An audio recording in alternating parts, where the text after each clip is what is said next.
Cause what?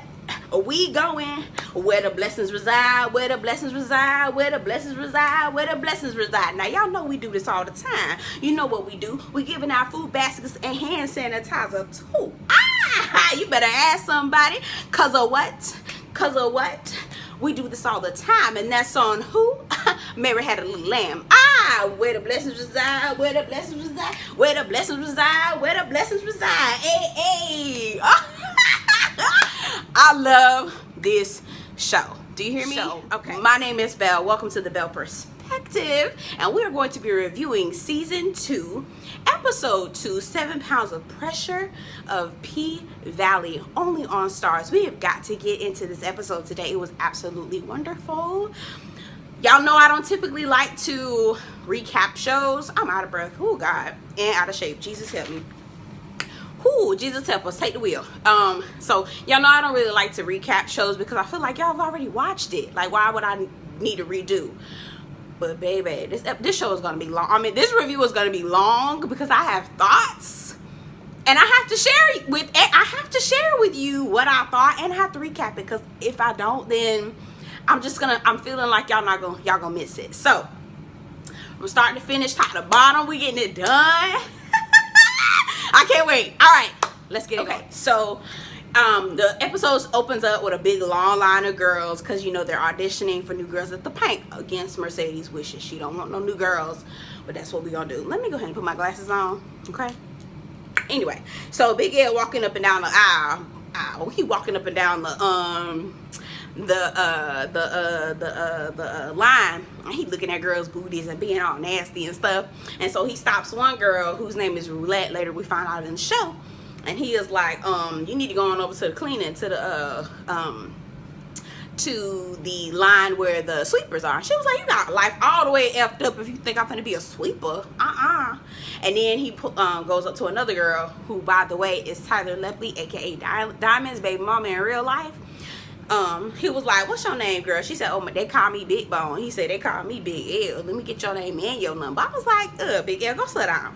Anyway, so they're all doing the auditions. It's a lot of people coming in, booty rocking everywhere. Hey, I found you. All right, anyway, it's a whole thing. Everybody doing the thing. There are 3 girls that are picked. So Roulette, which is the girl, God, I think her name is Grace. Grace Bean, I think. Anyway, she plays on Snowfall. She's Wanda on Snowfall. Really like her in that show. There's another girl named Whisper. She's got like these contacts in her eyes that are absolutely scary. It's scary looking. She's kind of a creepy character. And then Big Bone, which again is Tyler Lepley's little girl, baby mama now at this point. Big Bone got a big old booty and don't know nothing to do with it, child. Anyway, just lugging around. That junk is so funny. So Corbin comes in while they're trying to make decisions. Before I do this, Roulette already got an attitude, so we already know this it's gonna be some friction and some tension between Roulette and Mercedes. Mercedes got to be the head bitch. You already know she don't make no room for nobody else. That's just how Mercedes is. She just like that. That's just how she is. Okay. So Corbin and I keep messing this man's name up. Corbin and Andre come to try to negotiate a new deal with Uncle Clifford and Autumn Night or Haley. So they go into the back and they're talking, but first Uncle Clifford is like, boy, get your ass up out of here, boy. I don't got time for this. You're not even allowed to be here. I don't know why your ass is even here, right? But I guess he ends up convincing Uncle Clifford and Autumn to go sit down and have a conversation with him in the boom boom room.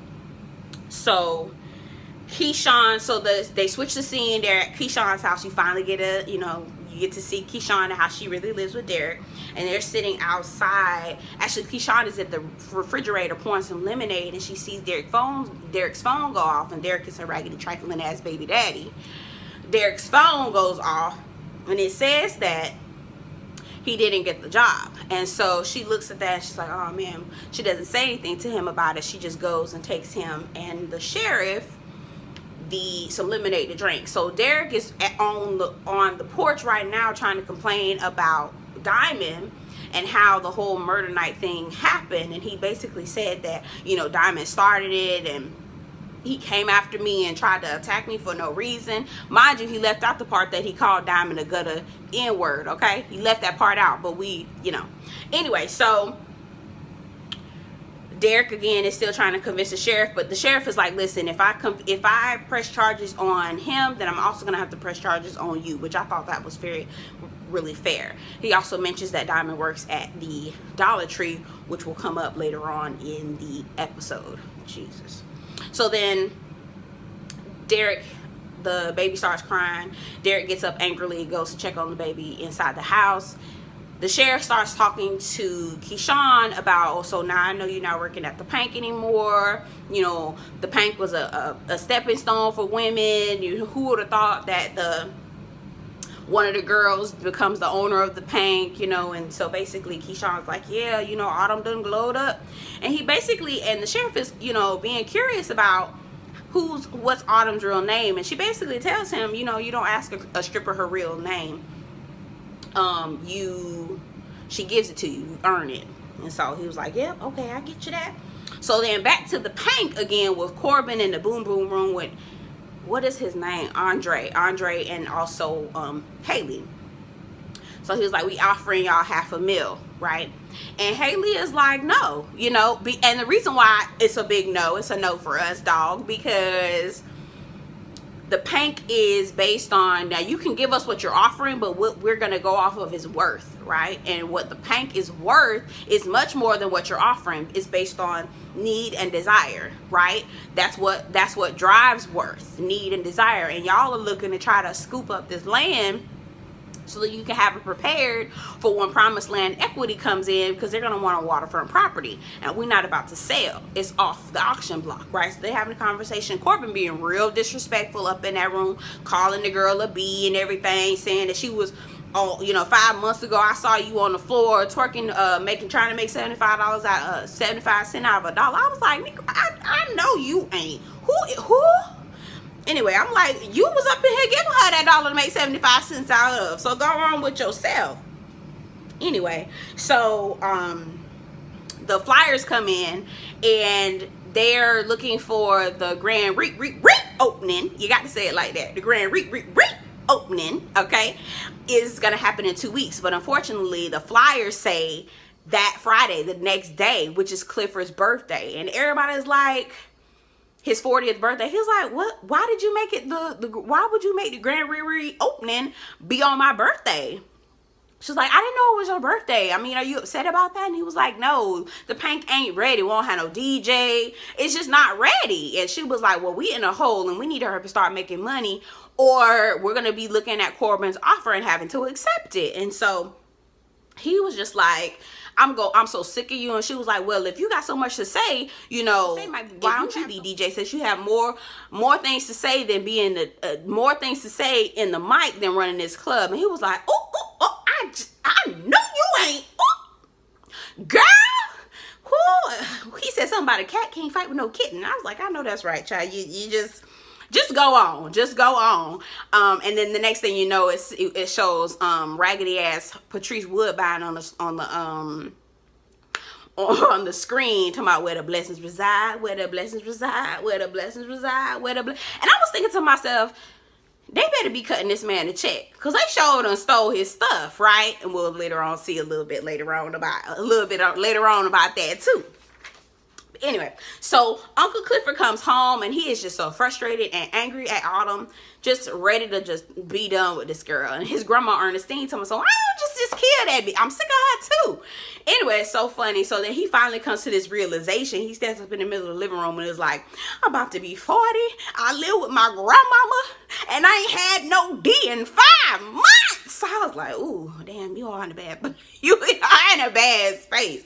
Now I wouldn't imagine living with Miss Ernestine is bad, but damn, you may have no D. Ooh, Jesus. Anyway, I mean, yeah. And then Miss Ernestine gets up to my son, 5 months, try 15 years. I don't feel sorry for you. I was like, oh God. Anyway, so the doorbell rings and Miss Ernestine opened the door and she told me, so that smell like a smoke out here. Now, you know she can't see. He told me, hey, Miss Ernestine. She told me, look, murder, that's you. So it's Lil Murda at the door, right? And so he is telling her, I just want to come by to say hello. You know, I'm going on a tour. So I know, so Uncle Clifford hears him at the door. So he runs to the door and tries to act like he don't want to be seen. He like, girl, you know how you do when you trying to act like you don't want to be seen, but you trying to like be on the low, but you still trying to see at the same time. That's what he was doing. So he stood behind the door, but he didn't realize that there was a mirror there on the other side that was catching his reflection. So Murda was able to see him in the reflection of the mirror as he's at the door talking to his grandma. So he basically is saying, I just wanted to leave a message for Clifford, knowing that Clifford was listening. He was like, you know, I messed up, and you know, I didn't do right, and I'm going on tour, and I just wanted to say bye, and all these things. And I just thought it was so sweet. It was so sweet. I was like, oh my God, I love this. I'm here. I'm holding a candle. I'm holding a candle for y'all. I'm holding a candle. Anyway, so then we switch the scene again to Andre, and he sees like a pipe of water hooked up to Tydell's old house. You know, Tydell's dead now at this point. So he sees a water pipe tied up to the house. So he follows it down, and he's like, he goes to say hey to the people that are at the house that are using the water. And he was like, they pull a gun out on him. Some boy don't roll up on us with no mask. And that's real. I do understand that. That is, you know, he was like, that's, and the man that was living with him, I guess that's his daddy or uncle, somebody to my, that's Tydell's nephew, you know, a godson. Put that gun away. He was like, what are y'all doing? Y'all, your water's tied up to ours. He was like, yeah, you know, when we got behind on our water bill, Tydell would pay for it. So basically Tydell was paying for water for the community and billing it to the city, and writing it off to the city was on the books. And so Andre was like, look at this Robin Hood nigga, you know, robbing from the rich and to give to the poor. And so he wasn't as raggedy as we all thought he was, because I thought he was old raggedy old somebody. But, you know, he had a little bit of good heart. He had a little bit of a good heart to him. So, Andre then goes back to watch an old video of him when he was a kid, and how Tydell instilled into him that he could be whatever he wanted to be. He could do whatever he wanted to do. He could become the president of the United States if he wanted to. And I'm assuming that the person behind the camera was his daddy telling him that he couldn't be. But Tydell got him straight on the camera and was like, well, you a king. You can do whatever you want to do with your life. Whatever you decide to do, you absolutely can do it. And so I guess that's always stuck with Andre. And so that's why he became the man that he is today. So meanwhile, Derek finds out, and I was like, oh dear God. Oh dear Lord Jesus. Derek finds out that Keyshawn been hiding diapers in the diaper genie. And I was like, oh dear God. He was like, where were you? He was like, when you went to, so this what you've been doing? You've been going to go see Diamond at the Dollar Tree. You went there on April 24th at 2:54 p.m. I was like, what? How did he know the date and the time? This mother is creepy as hell, girl. Run, bitch. Run, bitch. Get the fuck on. This motherfucker is crazy. I was like, girl, if you don't grab your things and go on, okay? Get your things. Get your thing. Anyway, so she told him that, you know, she was like, you know, I don't understand. I don't remember. You know, Diamond basically yelled at me. And, you know, and he was like, what? Diamond yelled at you? No, he didn't. So he goes into the other room. He calls on the phone. He calls the Dollar Tree and was like, listen, I want to complain about some Diamond there. He yelled at my girlfriend. And he was like, what did he say, Keyshawn? Yeah, tell me right now. And Keyshawn, all under the duress, nervous and scared, to someone wear my mask and all this other stuff. And basically she tries to ask him, did you call Diamond a gutter nigger? And he was like, oh, Keyshawn, I would never do nothing like that. But before he gets off the call to say that, he was like, y'all better do something about his job before you better get rid of something. He said he better lose his job before he loses his life or something like that, or something like that. I was like, wow. Oh my gosh, I should have written it down, because he said a couple things and I was like, oh girl, he gonna kill your ass. Give him a chance. He'll kill your ass. So he goes at. So she's like, yeah, he tried to say that you called him a gutter nigga, and he was like, I would never do that. I would never say. Now, Keyshawn, you know I would never say nothing like that. Like, girl, he beating your ass. Do you think he would not do that, huh? Anyway, so she was like, basically the tables are going to be turning pretty soon. Things are going to be opening up. You know, I can go back on to the stage. He was like, no, you ain't never going back on stage. Are you crazy? He said, you'll get shot before you get sick. Keyshawn, are you listening? This man said he'll shoot you before he lets you go out and catch the Rona. Girl, I'll catch the Rona for 500, please. For Alex, please. Okay, I'd rather get sick than shot. Do you hear what I'm saying? He told her, you'll get shot before you get sick. I said, oh, dear God. Oh, Lord. Oh, dear God. Oh, God. Yeah. Anyway, again, scene switches again.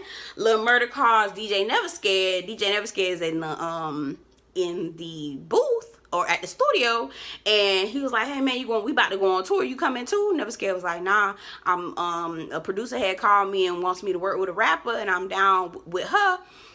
I did not know it at the time. I couldn't hear it, but it was Meg Thee Stallion. I was like, okay. So Never Scared ain't coming. Anyway, so what's his name? Wody. He done got a hearse. I want to call him Wody so bad because that's just how it sounds to me. Wody. But it's Wody. So Wody got a hearse for them. Instead of a tour bus, he got them a hearse. And Murder was like, wait, where's the bus at? He told me, son, fuck you, nigga. Do you have you got tour bus money? I was like, oop. Oop. Gathered you. Anyway, so they head to the jail to get some guy. And at first I was like, who the hell is this? I don't even know this man's name. They didn't even tell us who he was when he came out.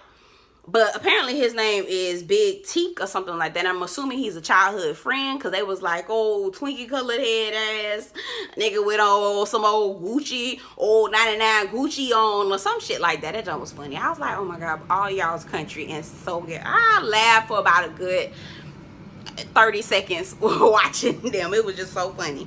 Anyway, so meanwhile, okay, all this is happening all at the same time. Meanwhile, the creepy manager dude, now I do not remember his name, but he talking about every time he say Blue Wop, he always put his hands up like that, like a doofus. Anyway, so Blue Wop, and I'm just waiting on his hair to just like, you know, remember when Rudy Giuliani got sweaty and his hair just started trickling down? I'm waiting on that to happen with the Blue Wop man. So anyway, so he's sitting up there talking to Derek, trying to convince Derek that Miss Mississippi or Keyshawn should go on tour with them, this Dirty Dozen tour.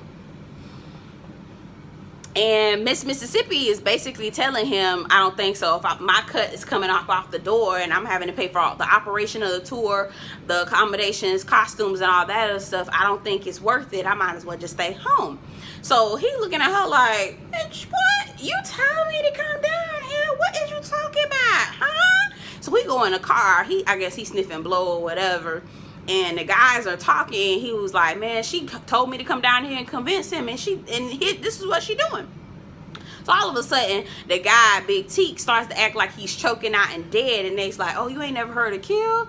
He was like, it's a party game where somebody is selected to be the killer. And then whoever the killer looks at, you have to die in 30 seconds. And so Blue Wop, I'm going to just call him Blue Wop. Blue Wop guesses that it's Lil Murder. I feel like that's going to come up later on in the show. I don't know how, I don't know when, I don't know why, but I feel like it's going to come back up in the show.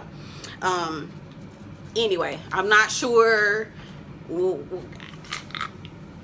I feel like I'm going to just see that again. I feel like I'm going to see it again. So anyway, so they're still sitting in the hearse talking about how she ain't coming, and he's so confused. And so Keyshawn sends him a text right before the scene ends and says, thanks, I'll take the rest. I'll do the rest. And he looking like, what? So he look outside the window of the car or the hearse, and she comes out the door and kind of just sits there or whatever. She don't have no smile on her face or nothing. And he just looking so amazed, like, oh. I'm just looking at him like, ugh. So again, we go to the Pink, and It's like a whole, the pink is starting up. It's the grand opening. But Clifford ain't gonna be there. Clifford ain't there because it's his birthday. So he down there with, so the girls, Whisper, the new girl with the creepy eyes, and the girl with the creepy eyes and Roulette are practicing. Actually, no. The girl Whisper is swinging some crystals in front, and one of the girls who just had a baby is trying to figure out if one of the men she slept with the baby daddy, because she didn't know who it was. Child, a mess. She was like, is Clancy the baby daddy? And Whisper was like, no.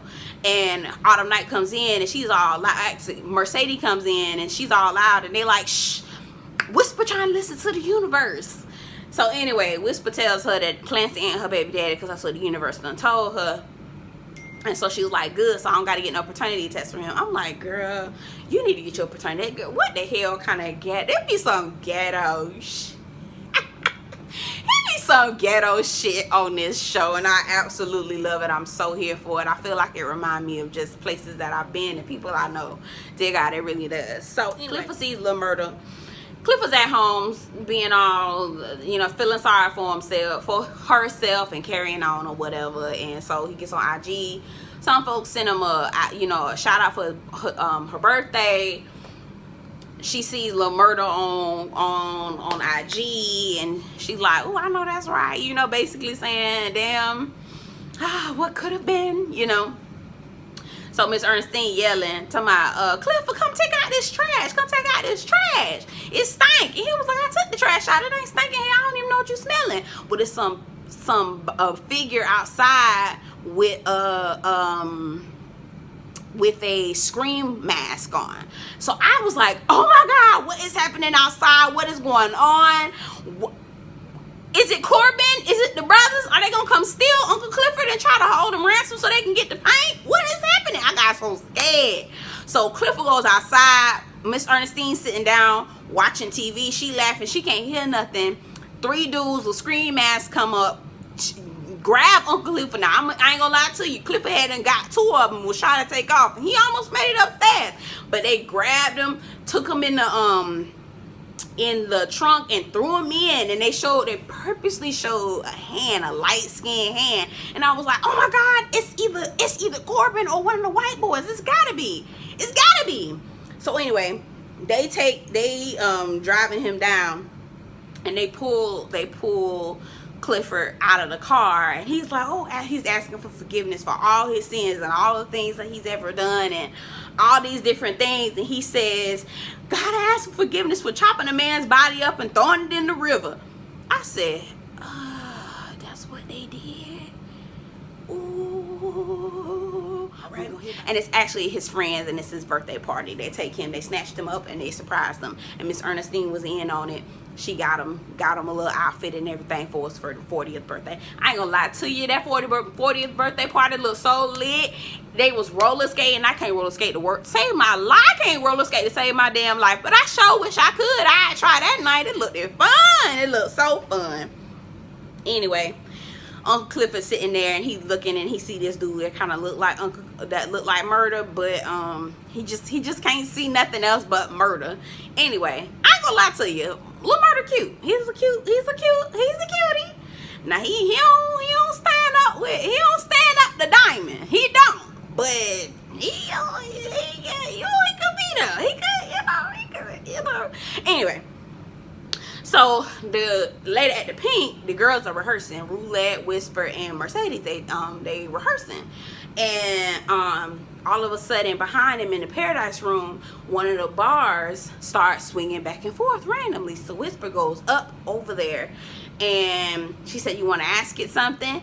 And Roulette was like, "You don't want to ask it nothing?" And she was like, Roulette asked Mercedes, "You don't want to ask it nothing?" And Mercedes was like, "Hell no, bitch, I don't do none of that shit. The fuck you talking about?" And I sure would have been the same way. I'm like, "Bitch, I don't do that shit." So she walks over, Roulette walks over and says, "Am I gonna make some money tonight?" And Whisper turns around and tells her, "Yes, you will. It's your turn." And I was like, "Ooh, okay, what does that mean?" And so Roulette was like, "Yes, you know." So she gets all hyped up. So she goes out and starts to walk out, and Whisper keeps looking at the bar, and she's like getting, it seems like something that it's saying more to her, and she's getting more information. And so she's looking at Mercedes, she's walking out and looking at Mercedes like I know something about you. Like, I was like, ooh, ooh, ooh, we don't hear about it. I'm like, this, it's giving creepy, okay? It's giving the Pank is getting into, you know, the supernatural. I'm here for it. I like to see this kind of stuff. Anyway, so back at Clifford's party, you know, Clifford doing his thing, you know, he dancing and having a good time with his friends and stuff. And then we see that it's the dude from Where the Money Reside. He was, that's one of his friends. I do not know his name. I know he was on Bad Boys of LA, but I did not watch that show. Or Bad Boys Club. I think he was on Bad Boys Club or something like that, but I didn't watch that show.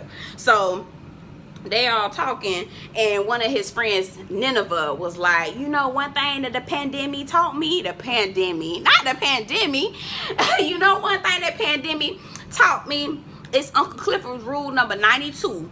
Life is like cocaine. It can be blowed at any time. I was like, oh my God. So basically what they're trying to say to him is, or her, is that if you like this young boy, if you like murder, go on and like him. But he was like, nah, he trade, and I can't be fooling with no trade type of dude. I can't be fooling with no trade. I respect that. Now, I'm not a part of the culture, but baby, let me tell you something. You don't want to fool with it. You don't want to fool with it. All right? You don't want to fool with it. So they was like, come on, let's our song, let's go have a good time, let's go skating. He told me, let me go get some skates. I hope they got my size. So Clifford go over there to the little skating ring. Now the dude who he thought was murder, dude looked like murder when he got the mask on. I used to hate that crap, baby. I'm telling you, when they used to wear the mask, you would think from the top up they would be so handsome. Take the mask off, you'd be so disappointed. Y'all remember that? Ooh, they used to get you with that mask. Anyway, so he take his mask off, and I'm like, oh, he is not murder at all. Murder cute in the face. He was, I don't know what he was, but anyway, I mean, somebody love him, right? Okay. So he was like, I wear a size 13. He told my son, he told my 14 on a bad day. So the man, let's just say the man gave him more than skates, okay, for his birthday. I said, oh God. All right, well, girl, like, I see you getting a little something for your birthday. Okay.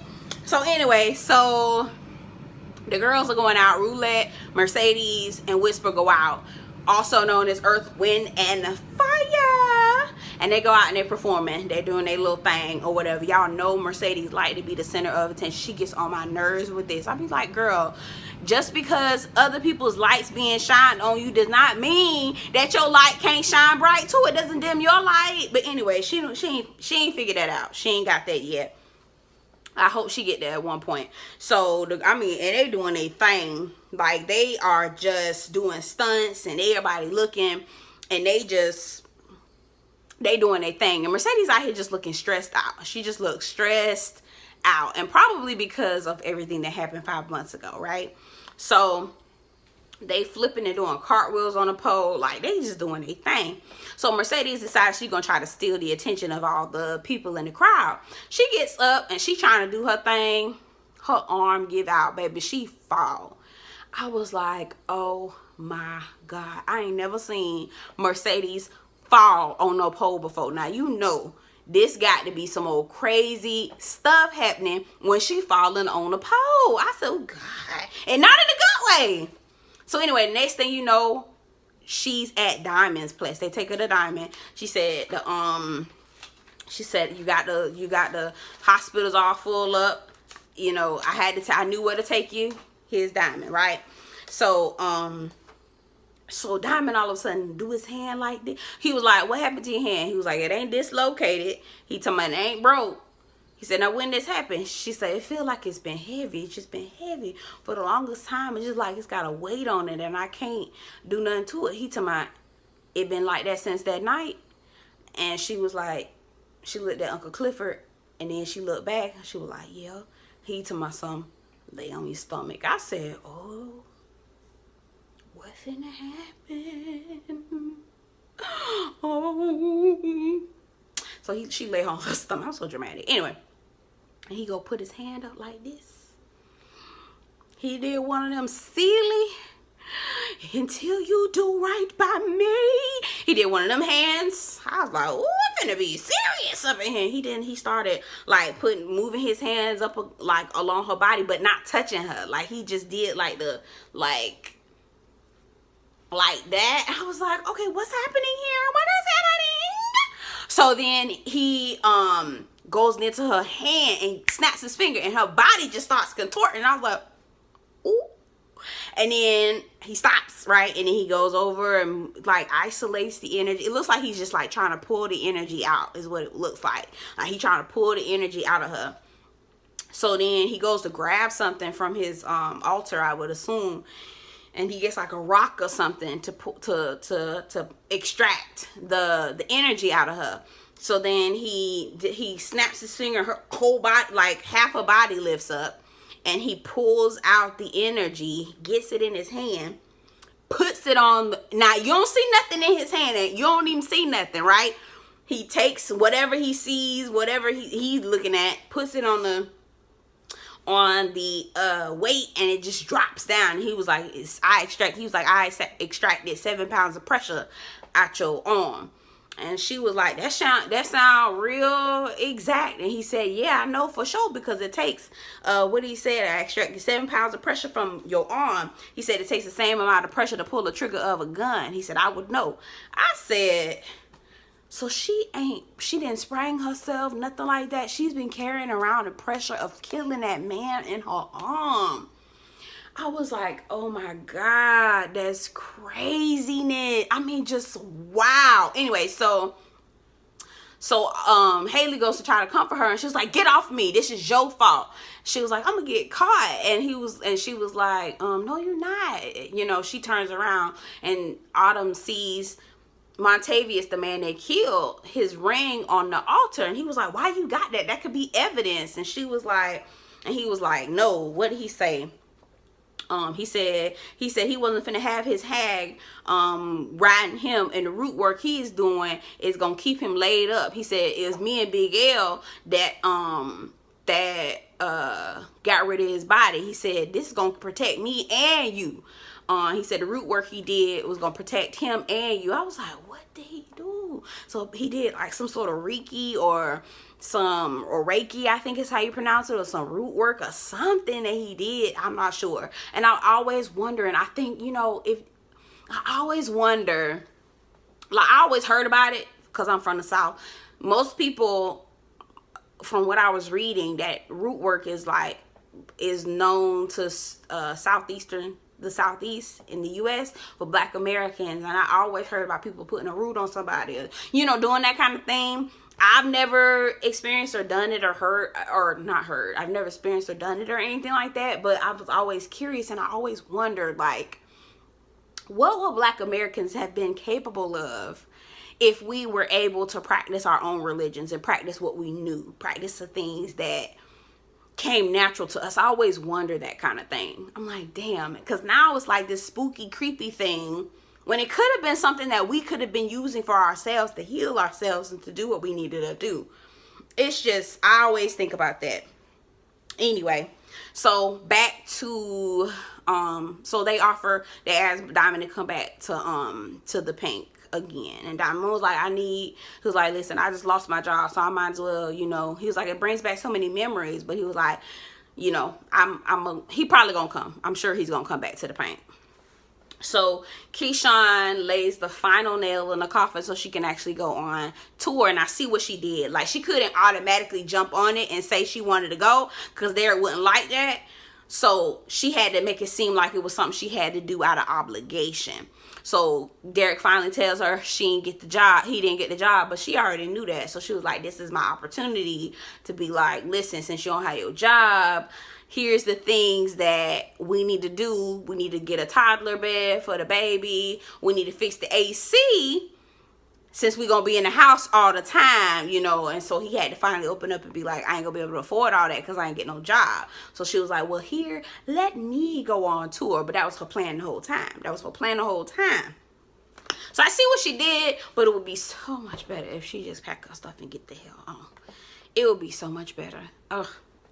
Anyway, so then Autumn Night is sleeping at the oh, I forgot to tell you, Mercedes kicked Autumn Night out, or Haley out.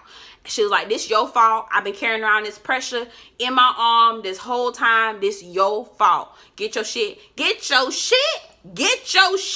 and get out. She told her to get out. She couldn't stay no more nights. She said, the man in my dream says to me, I took her and her daughter in, and she left me like a thief in the night.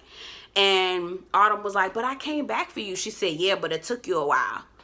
I said, you know what? It sure did, because she showed, but I saw her think about it twice. I saw her in season 1 think about whether if she should come back or not. It took her a minute. It really did. It really did. So, and all that stuff that Mercedes had did, now this is the pressure that she holding on, and nothing that you held on at all. You didn't take nothing. You didn't take no pressure. You sleeping all right, and you trying to tell everybody what to do. So I understand what where Mercedes was coming from.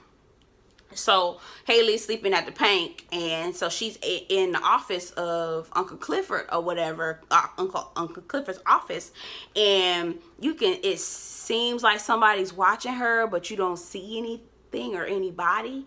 And so she looks at the camera. There's nothing on the camera, and so she walks out, and the camera pans onto the video screen, and it does like a little staticky thing, and then you see Montavious in the screen. I was like, whoo, they dibbling and dabbling in the supernatural, child.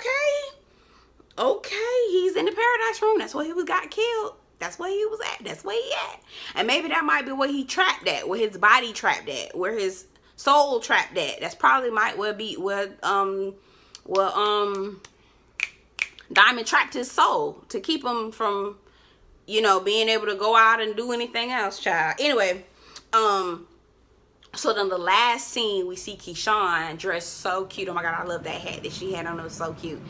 Keyshawn is walking down the way to get into the hearse so she can go on tour, and then she just all of a sudden looks into the camera, and it just gives this like real poetic look, like she's on her way, you know. So anyway, I absolutely loved this episode. I am hooked on this show.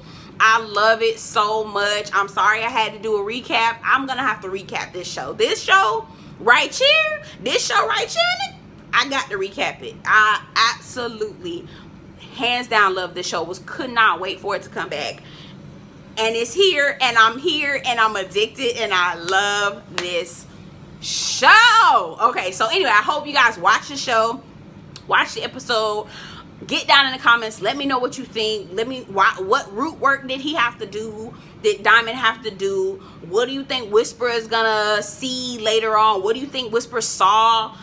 Child, what's gonna happen with Lil Murder while they on tour? I'm excited to see that. Tell me what y'all think, right? Tell me what y'all think. Patrice been in and out the show. That heifer old stinking bitch. I can't stand that raggedy heifer.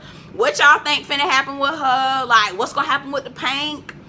Man, oh my God, do you like the newcomers? What do you like? What do you don't like? Tell me what you think down in the comments. Get in the sections, right down in the comments with the girls get naked. My girls I don't get naked, but the down in the comments where the comments, I ain't. Anyway, get down in the comments. Let me know what you think. I absolutely love this show. My name is Belle. This is the Belle Perspective. Thanks for watching. Take care.